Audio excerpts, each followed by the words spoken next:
I think it's time to start. Well, thank you everyone for joining us for our webinar today. We have a very exciting one in place. Today we'll be talking about like-kind exchanges, also known as 1031 exchanges.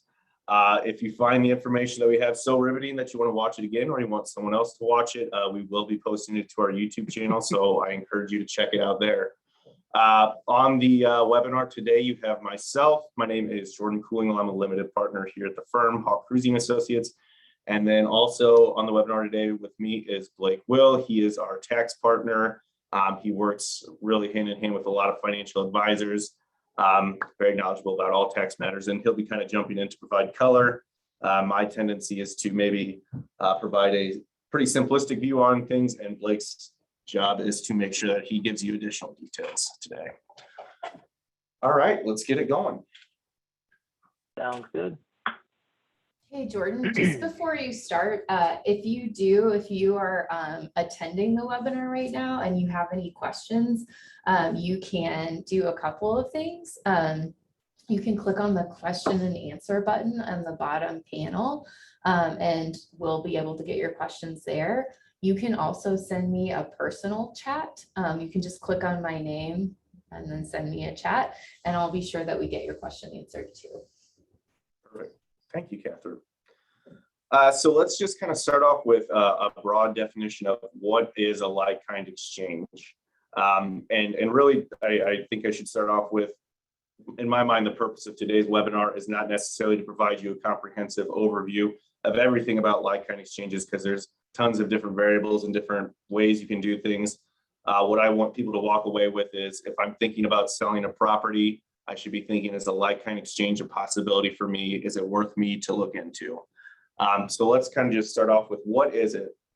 A like-kind exchange is taking one property, selling that property, and then taking the proceeds from that investment and investing it into another like-kind property. So what does that mean? It has to be a business property. So think rental, think farmland, think a piece of land that I've owned for investment purposes because I thought it was going to appreciate in value. I can take that property and I can sell it. And then I can reinvest those proceeds into another business property. So I can't go from, I have land that I had down in Southern Illinois, I've sold it, and now I'm going to invest it all into antique pinball machines because I think they're really going to pump up in value. That is not a qualified like-kind exchange. What can you do is rental property to rental property to land, different mixed use. So just really think, if I have a business property in place, that's what I'm going to be looking to use. Blake, anything to add there? Just I would say that that's somewhat recently changed. 4 or 5 years ago, it still was business property, but if you were trading a business vehicle for another vehicle, that would work. Now it is purely, it's got to be real estate. And we'll talk about kind of the nuance of, what if I'm selling a fully furnished building, if there's personal property in it that I might have depreciated, how does that work? We'll talk about that a little bit as we go. Yeah, absolutely. And we'll also be covering kind of, when is it worth it? And honestly, the answer at the end of the day, spoiler, is most of the time it is worth it, unless you're dealing with a fairly small gain, or you don't want to deal with the complexity of having to go through this kind of hand-holding transaction through a qualified intermediary. At the end of the day, most of the time, it's going to be worth it for you to put the time aside to follow the guidelines of 1031 exchange. So let's kind of get into what the guidelines are of a 1031 exchange. Real quick on that, Jordan, I want to just piggyback. I agree, it's usually worth it. I have people ask me about it a lot. Clearly, if it's just to defer taxes and you don't want a new property, my goal is to simplify. I have 2 rentals and I just hate dealing with the tenants, or with Corona and everything, it was just such a terrible year and a half. I want to get out while maybe the value of the property is high, but actually managing it was a pain for the last year and a half. So I don't want to farm. Well, then it probably is worth just paying the tax, because that's not all about dollars and taxes all the time. But if you're going to a new property, even if the gain is relative, and we'll say small, and we'll use numbers like 20, 30 grand of gain, which is a lot of money, that's a relatively small gain. when you talk about some of them could be, you know, in the millions of dollars. Even that small amount, usually, if you get that qualified intermediary, it doesn't cost you a ton of money. Even if you're only deferring $6,000, $7,000, $8,000 of tax, why not? It's more money if you're going to buy that next property anyway. Right. All right. So you want to go to the next? Yep. I think one thing I'd like to kind of key in on is it's not an elimination of capital gains. It is a deferment. You are kicking the can down the road. At some point, if you sell the property while you're alive, you will pay the capital gains. You just don't do it in the year you sell the property when you use the like-kind exchange. Right. Yeah, you're just rolling the gain to the next. And you could do a couple layers, and then but if that last property ever is sold while you are living, yes, there could be a step up in basis and then a permanent deferral if you pass away and it then is passed on to your heirs. But that's a separate thing. Yes. All right. So we'll go on the elements. Before. Okay. So what are the elements of a 1031 exchange? What do I have to do in order to make this a viable transaction? We've already discussed it has to be like property. In the current law, it's real property including land, buildings. What you need to do is then you sell your property. And the standard, there's different variations of a 1031 exchange, but the normal one is what's called a deferred exchange, which is I sell a property, an investment property. I then identify a new property that I want to invest those proceeds in within a 45-day window. There are all sorts of variations in terms of the property that you can identify. You can have unlimited at 90-something% of the current value of the property you're selling, but just basically there's a 45-day window for you to identify a property that you want to purchase. You then have 180 days from the time you sold your original property to then close on that purchase. If you do not do those things within those timelines, 1031 exchange is not valid. You will then have to pay capital gains on the sale of your property. The other big thing with the 1031 exchange is go ahead, Blake, were you about to say something? Well, I think I was about to say exactly what you were going to say. The key is when you sell that first one, the cash can't go to you. So you sell it and the cash just sits there with this qualified intermediary person that we're going to talk about on the next slide more. And then it's used for the new one within the 6 months. That's exactly right. So it needs to be a cashless transaction to completely eliminate all gain. If you get $1 of cash during this transaction process, it's not going to ruin the entire transaction, but that $1 of cash that you receive will be taxable gain to you. Same goes for debt. So you're not allowed to take cash out of these transactions. It goes directly from one to the other. There can be some cash for offsetting closing costs, things along those lines. But at the end of the day, just think you're not going to walk away with any money in your hand while avoiding all capital gains. The other rule is that you also have to carry the same amount of debt over to the new property. So that means that if you have $200,000 of debt on the old property, and then the new property, you only have $150,000, that's what's considered boot, which is a fun accounting word for you're getting some sort of kind of cash in hand type of benefit. In that case, you are going to have some sort of taxable gain during that transaction. Some people may think, okay, well, I'll be kind of tricky about this and I'll just take on excess debt that I would normally need on the property. So I exceed my debt limits, but then that lets me take out cash. That will also be recognized during the 1031 exchange as a receipt of cash in boot, in fact. So that would also result in some taxable gain flowing through to you. I think it's worth noting, I don't know the exact time periods. I would assume that there's some sort of reasonable time period where you could take an equity loan on the property and it's not affecting the 1031 exchange. I don't know what those exact timelines are, but it's not solidified forever that you can never take out more debt, but for the purpose of the actual transaction itself, you cannot. Usually, and I would agree with Jordan, I'm not 100% sure on exactly how it would work, but usually on these sort of transactions, if it's just a clear line, well, I did this, then this, then this, then this, that's whenever the IRS sees through the whole transaction. So it's one of those, if I wait 6 months, can I take out the cash? I'll wait a year, and it's not really like that. If you know the whole time I'm going to do it, you really should be picking up the boot, the gain at the very beginning.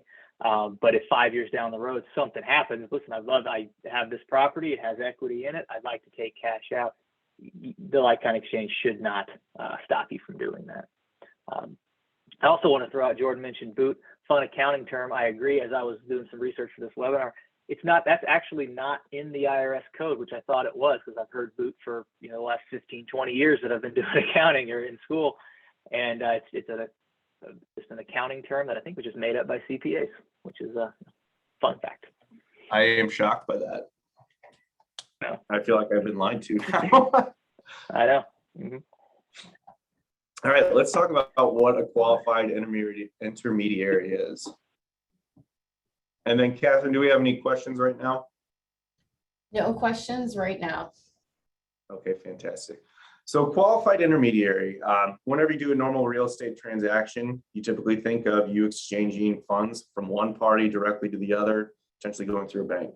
A qualified intermediary is a third party that's going to have to take the cash from your transaction, and then they hold it, ensure that it's used correctly, and then they will then invest it into the new property. There are some limits in terms of who can be a qualified intermediary. Some disqualified persons are basically related parties, are CPAs, bankers, attorneys. I don't know the reason it was not always like that. I would assume that they put that rule in place because there was some sort of abuse going on, but I can't say for certain. But I can tell you that they are no longer qualified intermediaries. There's companies that are specifically set up that allow you, they'll provide you specifically that service. Exeter is one that some of our clients have worked with before with a fair amount of success. There's certainly other ones out there, and we encourage anyone who's actually getting into this to do their own research to determine who works best for you, but that is just one example. Definitely, and if it's a simple exchange, let's say, a deferred exchange, like Jordan said, you sell the one, you identify, and it's nice and easy. Using a local person, a local escrow agent, usually is fine in most cases. They know what they're doing. I've had clients though take one rental property in Florida, couple it with one in Phoenix, sell both of them, and go into two different ones in a different state. They live in Missouri. They used a company in California that specialized in it. I'd call that a complex exchange. It was relatively inexpensive, and they made the process very easy for that client. So I highly recommend finding somebody. Yeah, we've used Exeter. We're not really, affiliated with them at all, except that they do good work from what we've seen. Sure. Okay, let's get into the kind of different variations of 1031 exchange. So we already told you about a deferred 1031 exchange. I would say that's the norm, what I'll see 90 to 95% of the time. There are other ones available to you. So a reverse 1031 exchange. So if you, that's essentially you identify and buy the new property before selling your previous one. So if you're driving through Oakville, Illinois, and you happen to see the original Springs Hotel for sale and you think you got to have it, you can buy that property, sell whatever one you have right now, and then you can still use a 1031 exchange to avoid the capital gains, even though you have purchased the one before the fact. Jordan, I've thought of that a lot as I've driven by going to Indiana. It's beautiful. It's a beautiful building. It is. It's something, that's for sure. Another option for you is a Delaware statutory trust. I would say a Delaware statutory trust is maybe more appropriate for people who are struggling to find real investment properties. A statutory trust is essentially, it's similar to a REIT, a real estate investment trust, where this trust will hold different types of properties. Once again, not every Delaware statutory trust, I'm sure, is appropriate for everyone. So that one should be more tailored towards, is it right for your investment portfolio versus simply letting the tax tail wag the dog in that scenario. So I would say always veer on the side of, rather than trying to defer capital gains, figuring out if that Delaware statutory trust is an appropriate investment for you. And then I'd say that the last scenario here is somewhat of a common one, where maybe you have a real estate partnership, a partnership where you have one or multiple rental properties with someone else. It's not uncommon. Someone wants to continue renting properties. Someone does not. There is an option to where you can distribute your interest in that LLC or partnership out to the partner. They can then exchange their basically share of the property, and then they can do a 1031 exchange with their half of that property. It's more complex. It's not the standard one that we've been kind of talking about here in the first couple slides, but it is a possibility.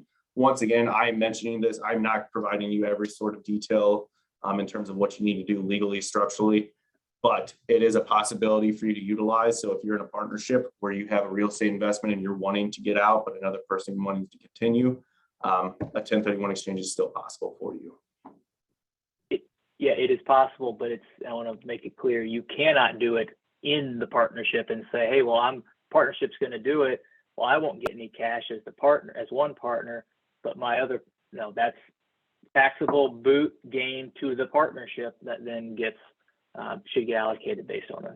So they definitely can do it.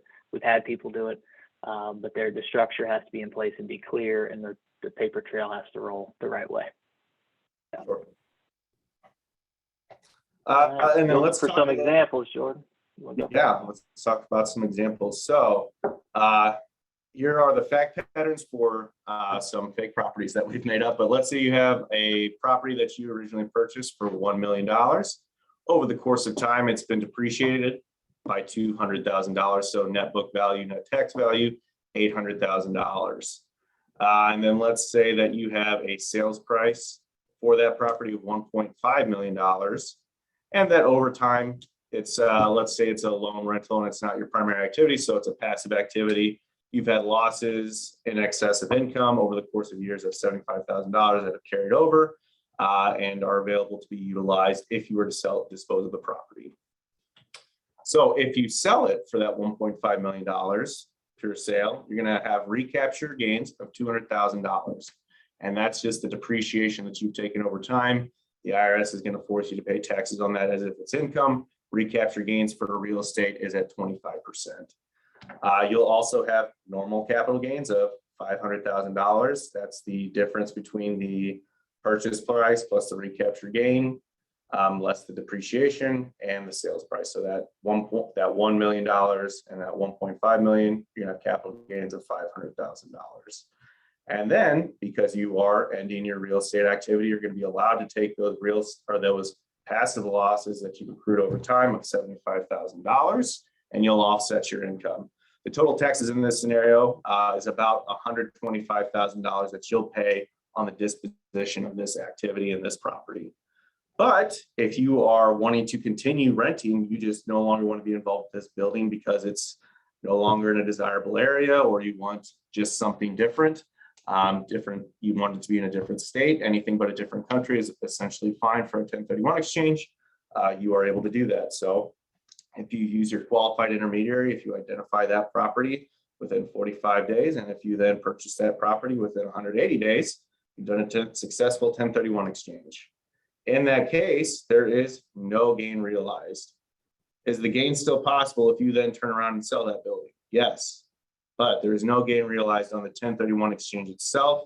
And so long as you hold that property that you've done the 1031 exchange for, there won't be any gain recognized. You'll then have to put in another $100,000 into the property simply because they're going to make you because you don't have enough money to pay for it at $1.6 million. The passive losses will continue to roll up $75,000. So I'll continue to utilize those. I don't get to just use them because I've disposed of the one property because I've done a 1031 exchange. And then lastly, the new property does not have the full basis of the 1.6 million, but you'll have your basis of your depreciated basis of 800,000 plus another $100,000 for the purchase price. Like, did I go too fast? No, I think, I mean, it's tough for me to know because I wrote the example and I do this all the time, but I mean, I think you rolled it pretty well. The key would be clearly if you sell it, you have the gain, but you also can take the passive losses versus the 1031. You don't get it both ways. That was kind of the main point of this. You don't get to take the passive losses, but they don't go away. They continue to roll forward. And you also don't get to depreciate the bigger number because you have no tax basis in that the gain that was realized or recognized wasn't actually taxed, realized for tax purposes. So that just is kind of there. That's correct. All right. And for some people, I mean, it is somewhat of a tough concept to grasp. I think of, well, I sold it for $1.5 million and that's what the new one's worth. Why should I be able to depreciate that? I think it's worth noting that you'll be depreciating that either over 27 and a half or 39 years. So you don't get to take a $500,000 deduction all at once, unfortunately. So it is spread out over time. And if that's something that is a big deal for whatever reason to depreciate the bigger number, just don't do the 1031 exchange. Pay the tax on the gain. You depreciate the new property. I can't see that math actually working for any. I mean, it is an ordinary deduction in the future for depreciation versus a capital gain. So maybe in a unique situation that could work. And that's one of the reasons why if you were a client or somebody is looking at this, it's not a no-brainer one way or the other. Sometimes it's a 20-30 minute conversation to go through your options and you're good to go. Sometimes it's not. It's a 2 or 3 hour project that's worth paying for to make sure you're making the right call. Sure. So let's go over kind of a second example, and the main differentiator between this one and the previous example is looking at that sales price. So in the previous example, we had a property worth $1 million. We sold it for 1.5. This one, we have a property that we purchased for $1 million. It's depreciated 200,000, and it's sold for $950,000. Why did that happen? Maybe the real estate market changed. Maybe they rented out to me in college and I played hockey inside of the house. That certainly happened. Maybe. So any number of activities could have made it less valuable, but for the purpose of this case, sales price of $950,000, same passive losses over time. So once again, if we sell it, we're only going to be recapturing capital gain of $150,000. That's because I had an original purchase price of $1 million. I depreciated by $200,000. That leaves me with an $800,000 taxation value. Sales price difference of $950,000 to $800,000 is $150,000 of recapture gain. There is no capital gain in this case. I'm selling it for less than my depreciated value, less the recapture gain. So no capital gains to pay taxes on. Once again, that's either going to be at 15 or 20%, depending on your tax brackets. You do get to take the ordinary losses in this case, once again, because we are actually disposing of the property and we are not utilizing that 1031 exchange. So in this case, whenever I sell a property for $950,000 that I have purchased for $1 million, depreciated $800,000, taking losses at $75,000, my total tax consequences are $19,000. So even whenever I'm selling that property at a loss, I'm still having tax consequences. So once again, $19,000 of taxes, even though that spread between what I'm selling it for and what I'm buying it for is actually negative in this case, it's still worth it to do a 1031 exchange for most people. For some people, not for a lot of people, $19,000 is material. For some people that are heavily involved in real estate, they maybe don't want to mess around with something like this. I don't know. But I think that the kind of good demonstration that it provides is, it doesn't have to be a huge gain that we're talking about to make a 1031 exchange worth your while. And usually, the thing that wouldn't be in this would be the fees for completing the 1031 exchange with the qualified intermediary. They're not going to do it for free. In my experience, I haven't seen one be more than a couple $1,000. If you're in the heart of San Francisco, maybe it's more. Probably not selling a gain thing for only this little bit of a gain at the same time as well, though. So, but that's definitely something to look at. And again, I've had people do it for saving $7,000-8,000 in taxes because they know they're going to roll that next property. Why not? Why not save $7,000-8,000? Makes total sense. Yep, absolutely. Great. All right. So the last things we're going to cover are the potential law changes and what can your CPA firm do for you to help. Let's first go over what are the potential law changes. So first of all, nothing is final. What has been proposed is that the 1031 exchange is no longer available to people with deferred gains of in excess of $500,000. I don't know if that's pro rata or if it's just a cutoff cliff, Blake. I'm not sure if you're aware. Or $1 million for married filing. I believe it. So let's say you have a deferred gain of $1.5 million. I believe you'd only be able to defer $1 million if you're married. So it's not a cliff. If it's $1.1 million, I can't do anything. It's and that would be per year. And yes, I mean, that first came out, I believe that was in the Biden agenda in May, laying that out. I haven't seen it since. There's new stuff every day. You know, if anything, even going to get passed this fall, who knows? Right. But that is something, if you're looking at doing the 1031 exchange for a big number, company over $1 million or over $500,000, if you're single, why not get it done this year? If you already know everything, get it done. Why take the chance that something's going to change for 2022? Yeah, thank you. So I think the key takeaway for, you know, the potential law changes are nothing's definitive.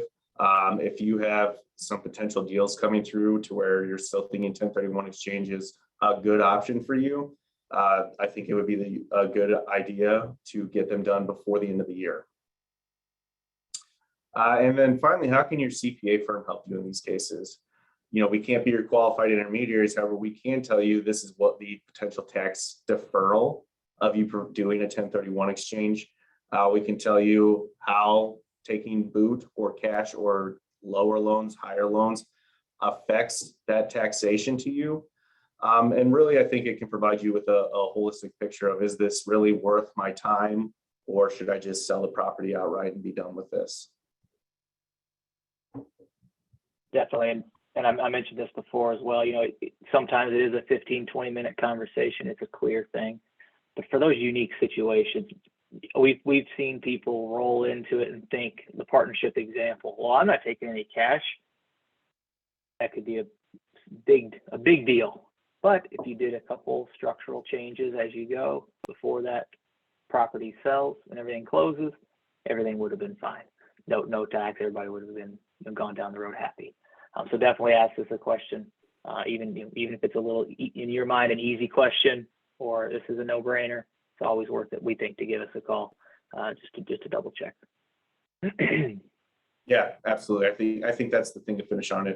If you or a client or someone you know is thinking about getting into this and needs someone to talk to, we're always here, happy to help. You can see our contact information on the slides.